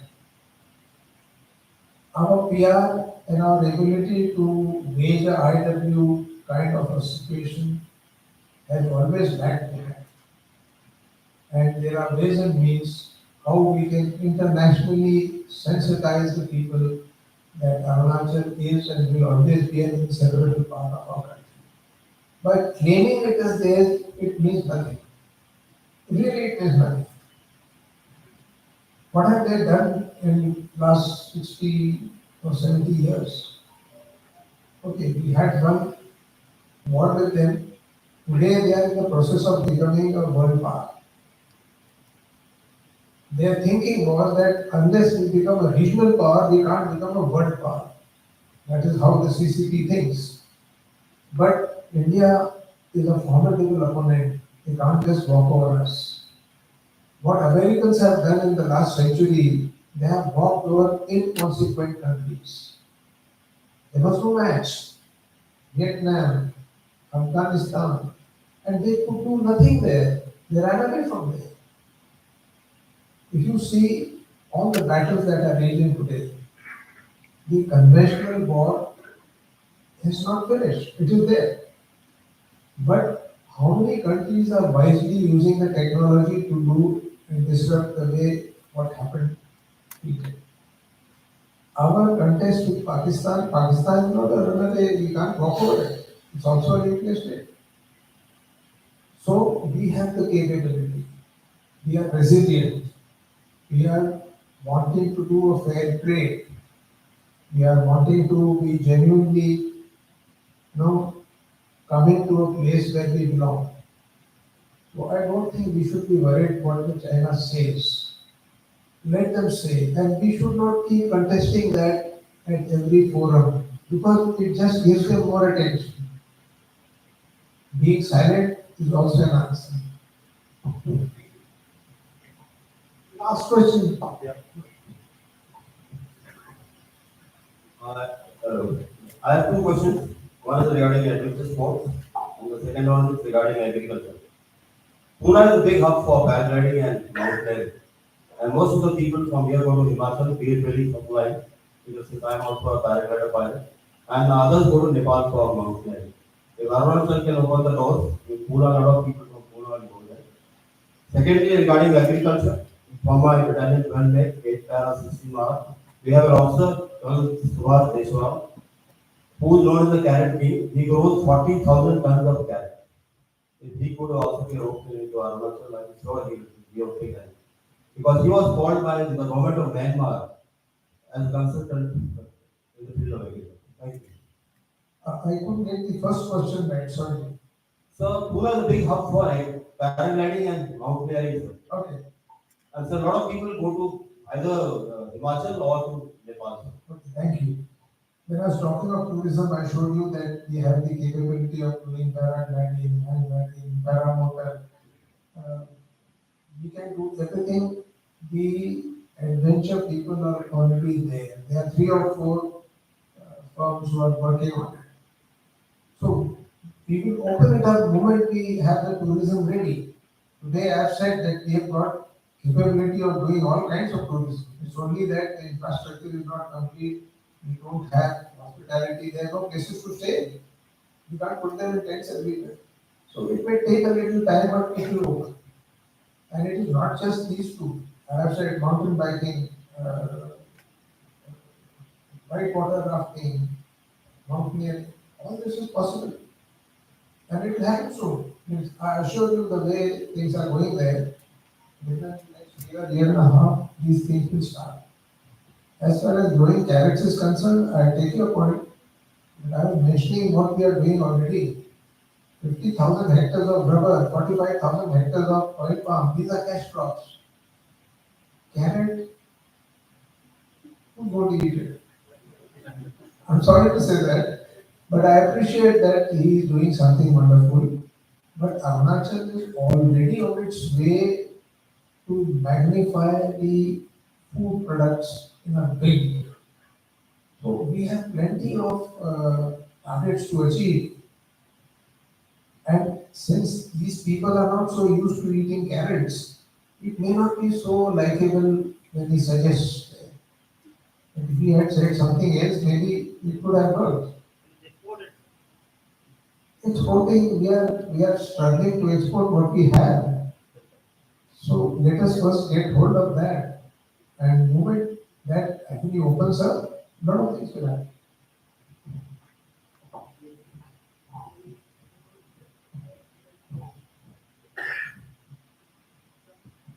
Okay, one more question. Yeah, I'm ready there.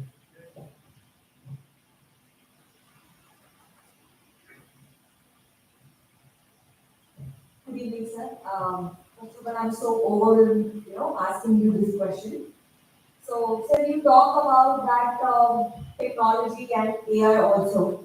So, I wanted to know in terms of tourism, in terms of education and skilling, how adaptable Arunachal Pradesh is when it comes to adopting an AI technology or the video intelligence platform, you know, uh, to these departments, tourism, education, and skilling and everything.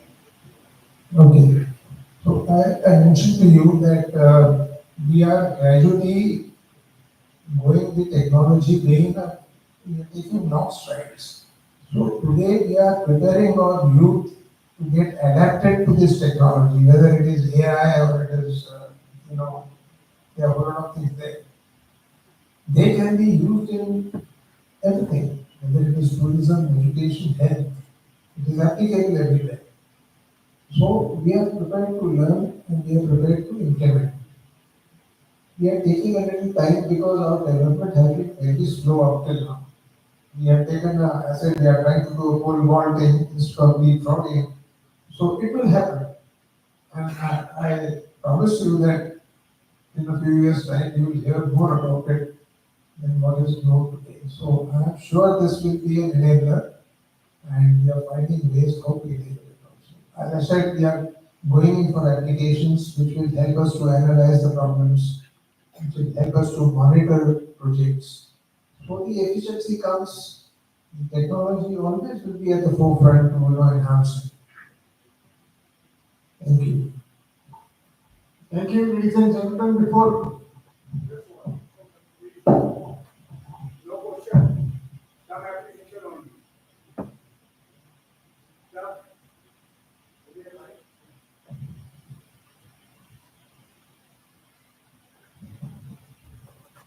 good evening, everybody. And sir, I'm Ayush Gaur from Panchvati. First of all, I welcome you on behalf of Panchvati, which is similar to your northeast. Surrounded by seaside by hill and forest. I just want to share my experience of 1968. I went to, it happens so happens, my cousin was posted in Jorhat. So we went to Jorhat. From Jorhat to, we planned to go to Arunachal. And I tell you how we reached there. Nemati Ghat to some Ghat, we crossed Brahmaputra by ferry. Then two more rivers we crossed by ferry. And after that, from North Lakhimpur up to Zero and Hapoli, there was only one transport. It was a truck converted to a minibus, half portion for carrying load, and 10 seats inside. So that truck used to go in the evening up to Hapoli. And in the morning next day, used to return from Hapoli. So only 10 passengers used to travel during that time. There was a small strip at Zero, and there was a huge bungalow at the top.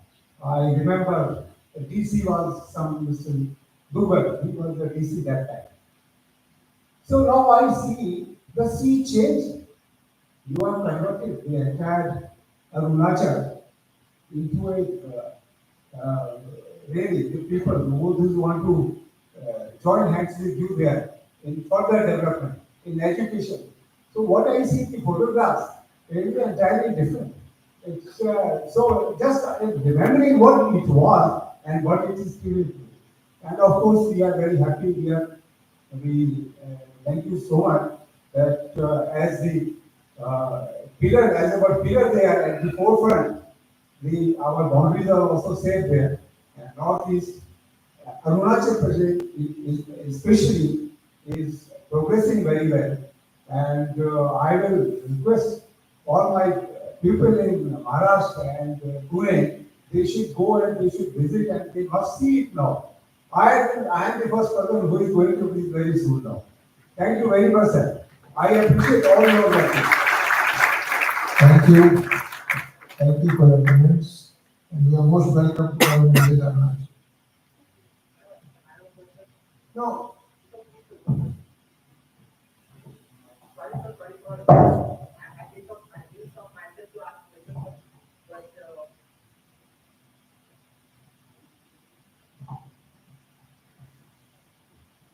sir. I didn't talk myself to ask questions, sir. First of all, thank you so much for listening, you, sir.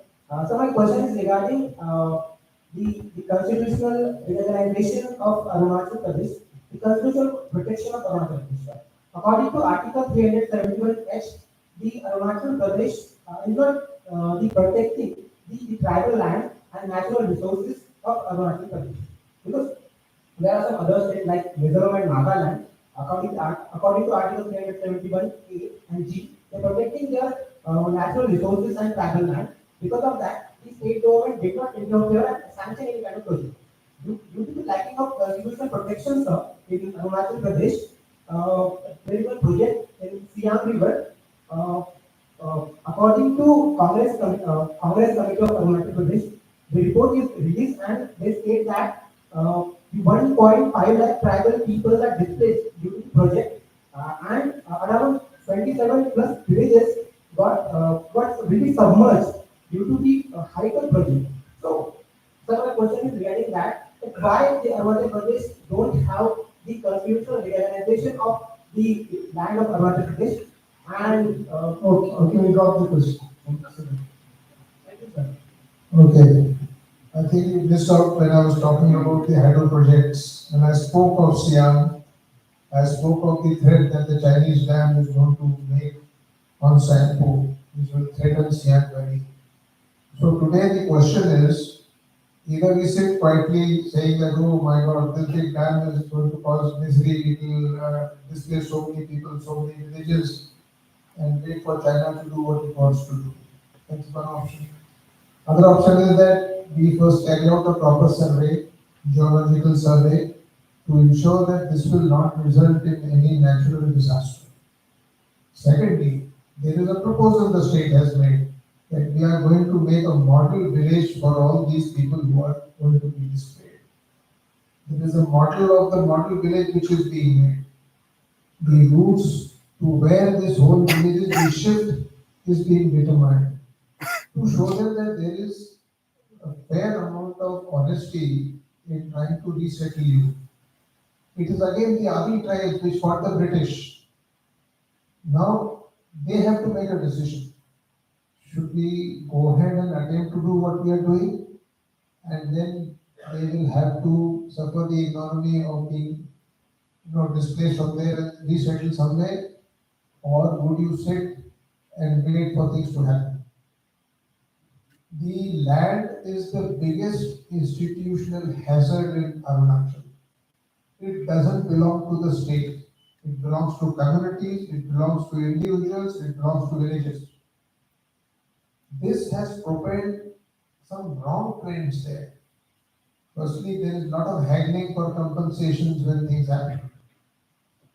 And since there is no land record, there is no survey, it is the DC's register which has the occupation, those who occupy and those whom the land belongs to. This can be changed by clicking one page and adding one new one. There is also a tendency for the people to encroach an area which has been allotted to some institute or some place. They encroach, put some bamboo stuff, then they make a concrete. When you now want to get them out, the state says they issue compensation loan. It's a double whammy. We are dealing with these issues. So what you are speaking is the language of the advocate who is instigating the people in Siam. You exactly spoke his language. Please come there and see it yourself. The Adi tribe has been told, you want to survive or you want to get washed out with the water that will come. It's up to you. I'm sure they'll understand. So there is no such problem. It is a challenge when a person feels insecure. If I am told that आपका घर अभी यहाँ से हम नजर चला गए तो वो ले जाके बनाना, actually I will be disappointed. But if it tells me I'm giving you a new house, maybe. So these issues are there, they are challenges. What you say is what is right on the ground, but we are dealing. I think, so with your permission, we will end the session here. Before we ask the party to give the concluding remarks, we also request him to felicitate the governor with a memento of PIC.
We seem to have a pretty long. It's my pleasure to give a few concluding remarks, um, and also to briefly thank our speaker this evening for enlightening us. I will reveal to you that it's been a fascinating session. Although towards the end, uh, there was this little mention of having overshot the time and so on. But I'm sure most of us, and I insist, most of us, wouldn't have felt the passage of time. We were so engrossed in the Arunachal story that we just wanted it to go on. In fact, what the Honorable Governor has done for us is to open up Arunachal for us.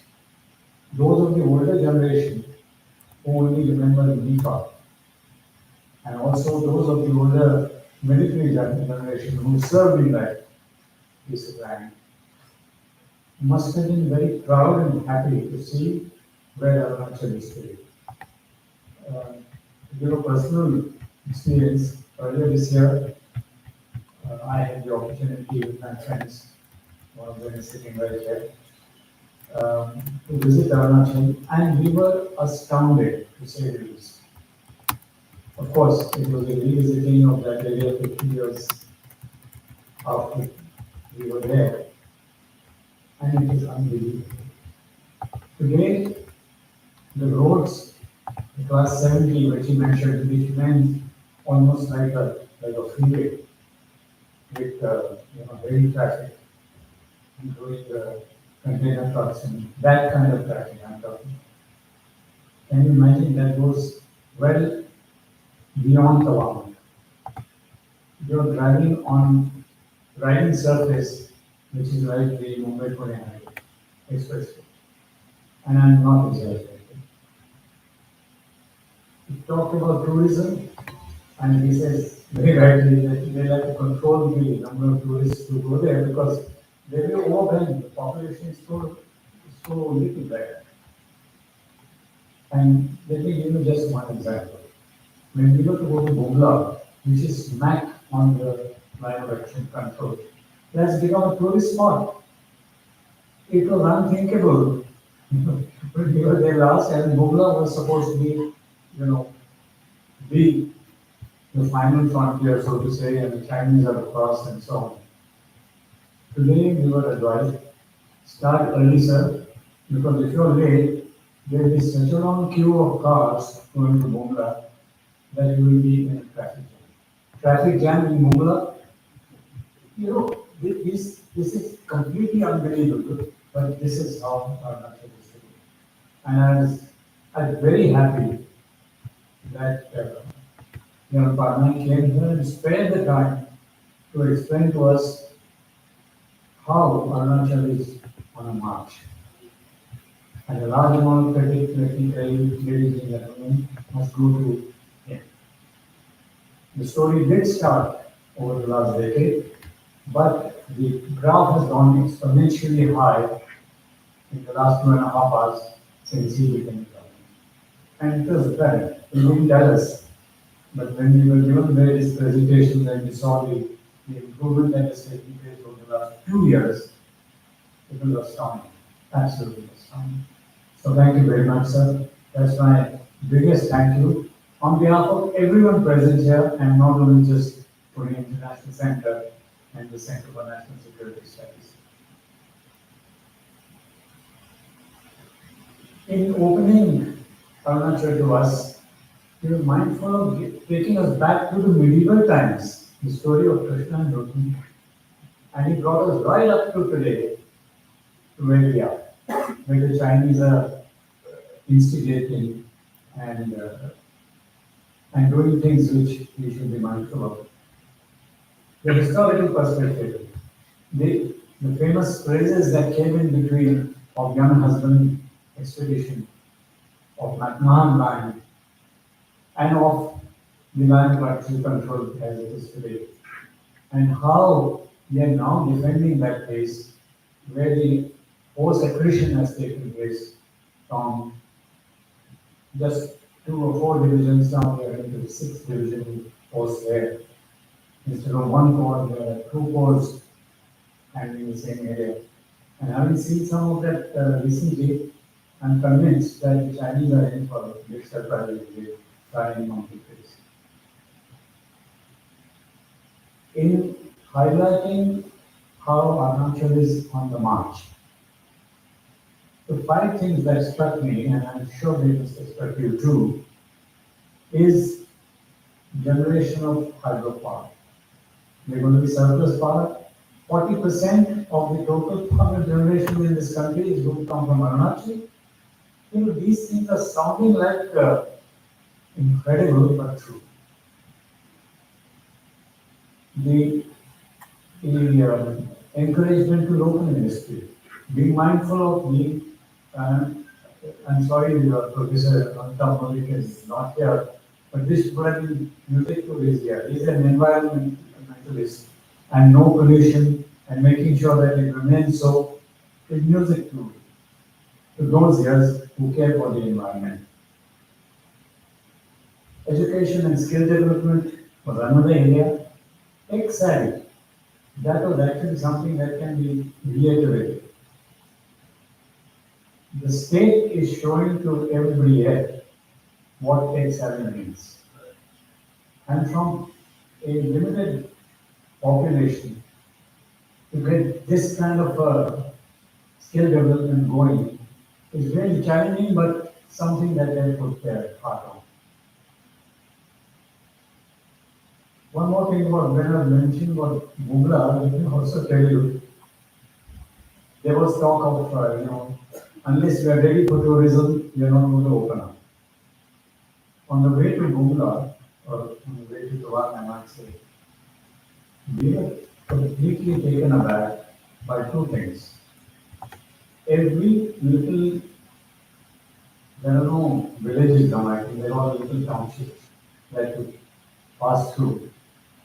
Every 10th house was a homestay. With lovely flowers outside and a little board saying homestay. Look at the number of tourists who are wanting to go there, and informal tourists. They want to go and stay in a homestay rather than go in some hotel. And the hotels haven't lost sight of that. In a place like Viran, where we used to just pass through because of hamlet, there are 3 hotels coming up. There is a hotel in Tawang, a 5-star hotel in Tawang, which the Tatas have set up, I think 2 years back or 3 years back. So the hotel industry is not lagging behind. Everything is happening. So this is, in fact, the key word. It's a happening state. And it's thanks to dynamic leadership like the government is providing. Along the way, he gave us a few anecdotes, a few narratives. In fact,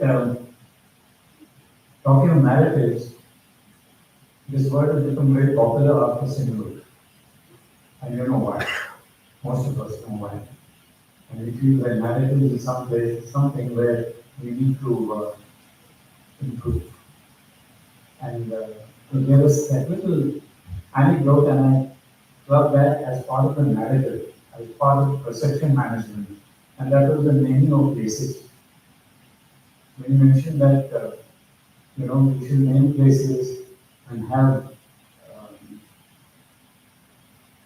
climbers going, just go at new peaks and climb, give them Indian names. This is all part of perception management. This is all built up in the narrative. So thank you once again. This deep insight into every small aspect of making Arunachal a frontline state in not too distant future is not just fairy tale. It is something that we do.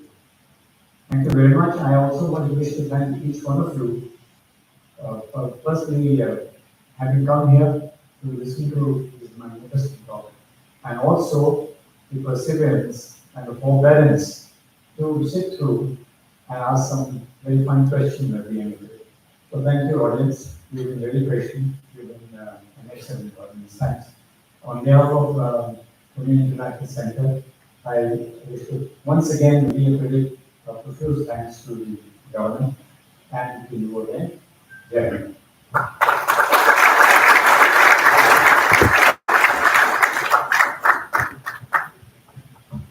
Thank you, sir, for those words. I would request all of you to please rise for the national anthem before we conclude it.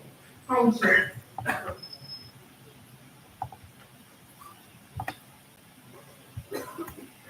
Jana Gana Mana अधिनायक जय हे भारत भाग्य विधाता पंजाब सिंध गुजरात मराठा द्राविड़ उत्कल बंगा विंध्य हिमाचल यमुना गंगा उज्जवल जलधि तरंगा तव शुभ नामे जागे तव शुभ आशीष मांगे गाहे तव जय गाथा जनगण मंगलदायक जय हे भारत भाग्य विधाता जय हे जय हे जय हे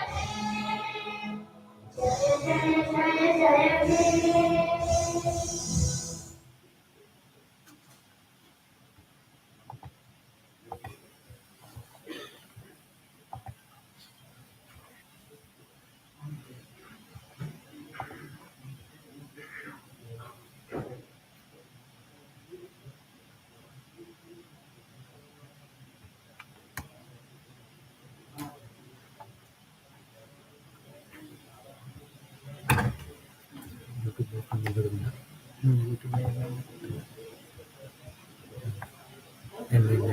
YouTube